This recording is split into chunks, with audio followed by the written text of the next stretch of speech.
dear Bagginses and Boffins. Welcome back, everyone. We have some interesting news for you. This is just coming out now. We've got Wizards of the Coast race swapping Aragorn in Magic the Gathering for the upcoming Lord of the Rings Tales of Middle-earth set. And the quote is, "Our goal is a modern take on the work of J.R.R. Tolkien." What do we think of this? We have the card right there, and then we have the true Aragorn, the Peter Jackson Aragorn, I should say, because some people will say that that's not the true Aragorn. There's the Peter Jackson Aragorn right there. Okay, what do we make of this? To be fair to us, we broke this story way back in, I don't even know, 2021. We talked about this from the get-go. Nobody seemed to notice what we were talking about then. And now here it is, and now everyone is talking about it. So, there's going to be a Lord of the Rings themed set for Magic the Gathering, the card game. And they're going to have all sorts of characters, all sorts of settings. I'm excited for it. I play a little bit of Magic. Did you play? Did we ever play together? I think we played a little bit. I played with you. That's it. You and I have played together, and I've played a little bit outside of just that, but not a ton. Now, you can play online, and that's something I think maybe I'll get more into as this comes closer, just so that I can try this set out and experience it. But even if I don't play it a ton, I'll at least probably going to collect it because this looks cool. However, there's going to be some people who are not as big of a fan of what's happening here. The race swap of Aragorn, you can see it here.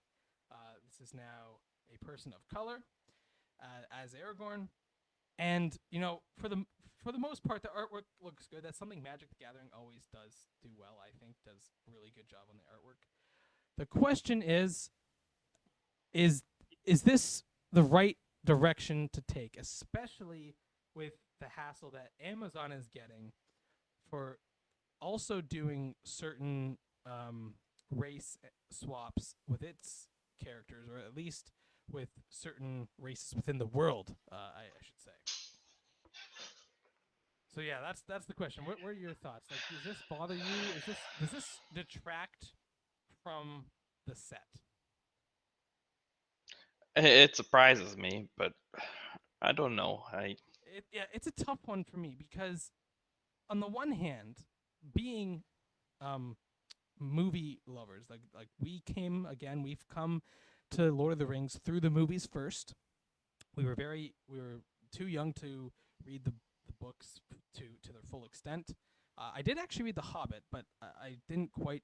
It didn't do it justice to me to read it at that age. The movies, though, really compelled me, and they became my favorite movies to this day.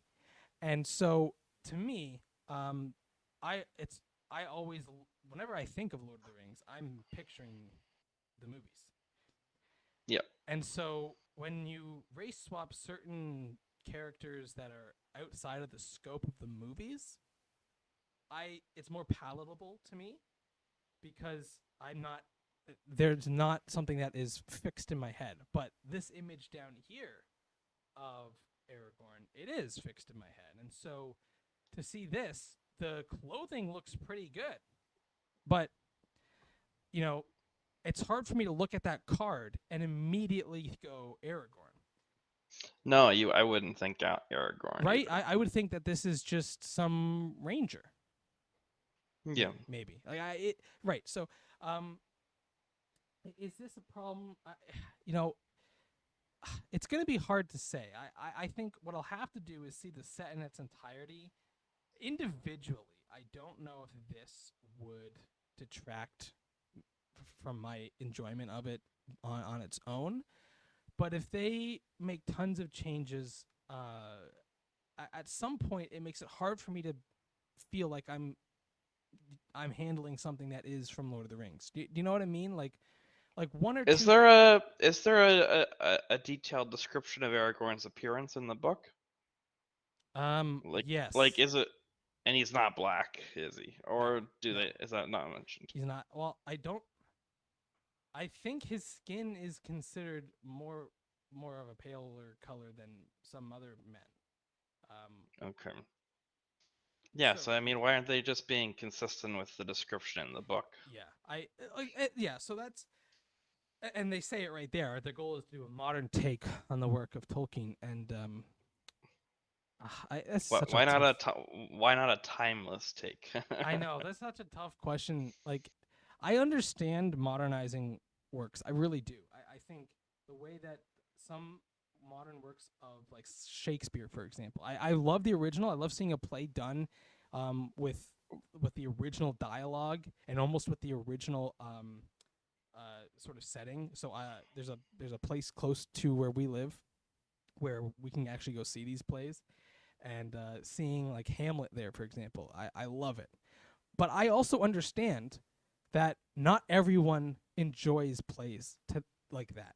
And so when you get these modern like rom-coms that do a bit of a modern retelling of a Shakespearean play and it still gets the main theme across, I may not like it as much, but at least some people really enjoy it. Like I know for a fact some people really enjoy some of these takes on Did you Shakespeare.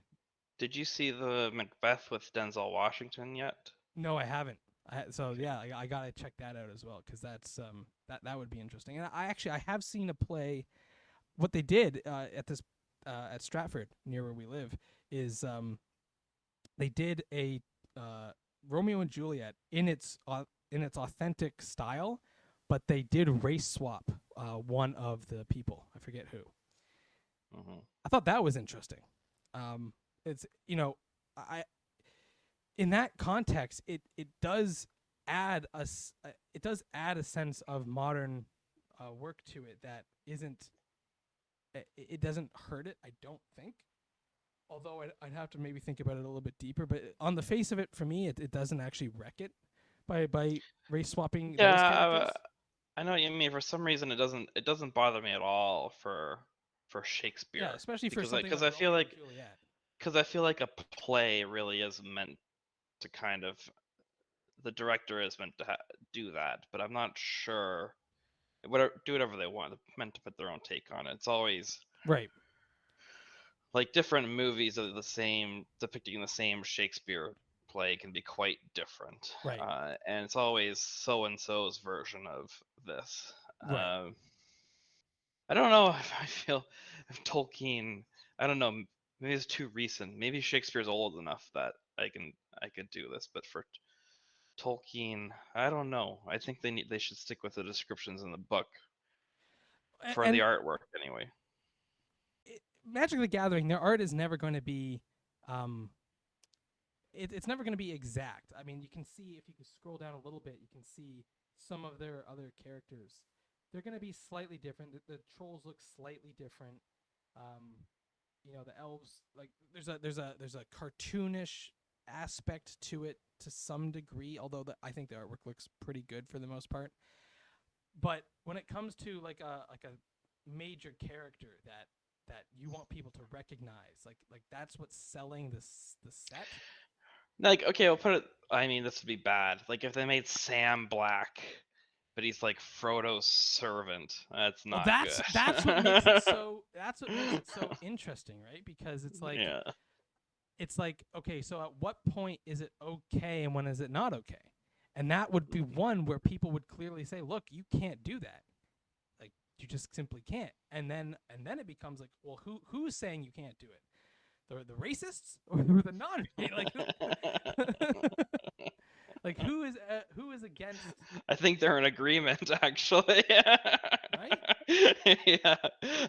So yeah, I completely agree. Like that's where there's an interesting dichotomy where it like who is really who is who is the one that gets to gatekeep when you get to do that, um, and who is actually trying to who is trying to actually you know stay true to the original idea, but also like you can give it modern takes. I mean, you can change up the look. Although I argue if you're gonna go to Lord of the Rings and you want to sell Magic the Gathering cards based on Lord of the Rings, why not just literally like go as close as you can to the books and be like, there you go. You basically get to have a visual representation almost like a collector piece of the books. I think that would have been a better way to do it. But Mhm. again, I think this change alone might not completely wreck it, but it does set the precedent. Like, who else are they going to change, right? Like are they going to change everyone up? Is Lego, like, if you scroll down, you can kind of see a mock up of all these different cards. Is that elf beside Aragorn? Is that Arwen? Is that, like, who is that? Is that Legolas? Is that, like, you know what I mean? Like, is that, like, I don't recognize that person. If anything, that person kind of looks like the elf from the Hobbit movies. So Yeah. it's kind of confusing as to who these characters are. If you didn't tell me that this was Lord of the Rings, I wouldn't know. No, I would think it's some cool fantasy thing, but I wouldn't know it was Lord of the Rings. Yeah. Right. And so at that point, is it even a Lord of the Rings Magic the Gathering set? And yeah, I think that's the only way to describe it. Like, I don't care about these changes, but when you are trying to sell a visual representation of something that people know, like we know what that looks like, to change it up confuses us, and it makes it harder for us to actually feel like we're buying Lord of the Rings and not just something called Lord of the Rings. Like, anyone can just put Lord of the Rings on it and say that's Lord of the Rings, but if it's not if it's not real Lord of the Rings, people are gonna be like, this doesn't look right. Um, so yeah, I think this is maybe not the best way to go for Magic the Gathering. We will see, we'll have to see, because some of these do look cool. Like, you've got the winged beasts up in the air there, the fell beasts. The trolls, I think, actually look really cool. Like, they almost like got this like hunchback large body. Um, you know, they're not as lanky as the trolls from Peter Jackson's, but I think they still look pretty neat. Um, but yeah, we're gonna have to see what the rest of the set looks like, because, you know, right now it's not clear that this is Lord of the Rings, and without a clear cut sign from something that is recognizable, it might as well not be. You might as well just call it some other thing and not have to pay the rights to use the name. But in a news that is maybe positive, but I guess we'll have to see, because there are some changes coming to Dungeons and Dragons, the 5th edition. They are going to be putting in a Lord of the Rings setting core rulebook, with coming out with the first one will be the Shire Adventures. Okay. And yeah, I think, it's going to be introducing new classes. It's going to have they're going to introduce new heroic cultures. So they're going to get into a lot of detail about how you can play Dungeons and Dragons in Middle Earth. Now, that being said, there are some changes happening to the 5th edition. So on top of coming out with new modules, new adventures that are in different settings, and this one happens to be in Middle Earth, they're also going about changing the race feature in 5th edition. So this people are calling this a woke move. They're changing the classification of race, and they're turning it into. They're still kind of trying out a few things, but they're changing it into something like lineage or background or culture or something like that. And that is to allow for different races within the races, if that makes sense. You know what I mean? So instead of having like sub races of a race, so say you have like elf, and then you have like a dark elf as a sub race. Mm-hmm.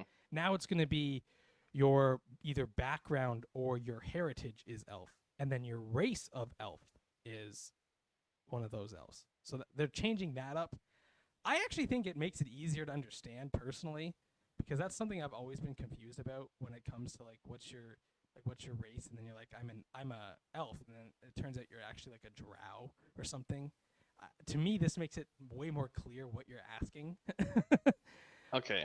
So like for example, like if you're a half elf, that means you have half of an elf and half of a human, but each of those could be a different race of human or race of elf. So you could have like, dark elf and like a seafaring human coming together, right? Like instead of just being default elf, default human coming together, you now get a more diverse grouping of these half classes. I think it's way easier to understand, because before it was like you have to describe like your entire background, but now you can just say like you're half you're half northern human and half high elf or something like that, and it just makes it so much easier for anyone who's read the rule book to know what's happening. You don't need the whole background now, but some people don't like it. They're calling it woke, so we'll see. I personally think it's fine, but they are changing that. So along with that change and some other modules coming out, we're going to get the Lord of the Rings. And so yeah, it's going to be publishing, I guess, a couple adventures. We're going to have to see how many they actually get to. So you're going to start with the Shire, and then they previously published The Adventures in Middle Earth, and that was a companion game to the One Ring, but it doesn't have a license to that anymore. So I don't know what they actually have the license to. I'm assuming they have enough to be adding in all these heroic cultures and classes and the Shire. Like they must have quite a bit. The article doesn't know. It doesn't go into detail about what they have the rights to. But I'm assuming they're not making the same mistake as Amazon, not getting the rights to the thing they're making. It's an interesting time, because apparently you can just do whatever you want. I mean, it was all sort of based on Lord of the Rings in the first place anyway, wasn't it? That's right. Tolkien hated it, but it was Yeah. based on it. See, what is wrong with these Tolkien people? Why do they hate all the good that their idea did? Like you don't have a monopoly on the idea of fantasy. And Yeah. the fact that the people really liked your world and wanted to pretend to be in it for a couple hours a day and play a little board game, go nuts, have at it. I don't know why they're like, no, that's not, like, you're telling these campy little silly adventures. I'm telling an epic about the history of Britain. but my main character and the people writing it are these campy little half people who care more about, food and doing nothing all day, and they don't want to do adventures. You know what I mean? Like it's people. Tolkien did a great job at really building and fleshing out this world. People just want to enjoy it and play in it, and yeah, it's not going to be exactly true to the mythology, but then again, neither is Tolkien. He keeps changing it himself, so it's like at some point, just kind of be more relaxed. Tolkien even thought that the hobbits were the main people that you should emulate, and yet he gets all up in arms about selling his rights to Disney and having people do Dungeons and Dragons and stuff. It's weird. It's like a weird mindset. I just don't understand. I would be thrilled if I made up a world and people wanted to play in it. That's just me. Yeah. I think that's it for this one. If you guys have anything to add, leave it in the comments down below. 2 questions though for you while you're down there. Number 1, do you play Magic the Gathering? And B, are you going to pick up this set, the Lord of the Rings set of Magic the Gathering? I think I am, even if it's not true to what I was expecting. I think I would, just because I do like the art of Magic the Gathering, and I do kind of want to play it more, and this is just a good way to get me to play it. So I think I would, even if it's not exactly what I'm looking for. But what do you guys think? Secondly, do you play Dungeons and Dragons? And if so, would you consider playing a game in Middle Earth? Actually, this is one that quickly I want to touch on. There is something to playing it outside of Middle Earth, because then you don't feel compelled to force your character to be a certain way that you think is more fitting for that setting. You know what I mean? So Mhm. I know sometimes people don't want to play in a particular setting because they feel that their character, the one that they want to portray, just doesn't belong. So let us know in the comments down below if you do play Dungeons and Dragons. Is this something that you're concerned about, or are you kind of really thrilled to be able to play the 5e rule set within the Lord of the Rings? And remember to like, comment, and subscribe. We will see you guys next time. I regret to announce this is the end. I bid you all a very fond farewell. Goodbye. Okay.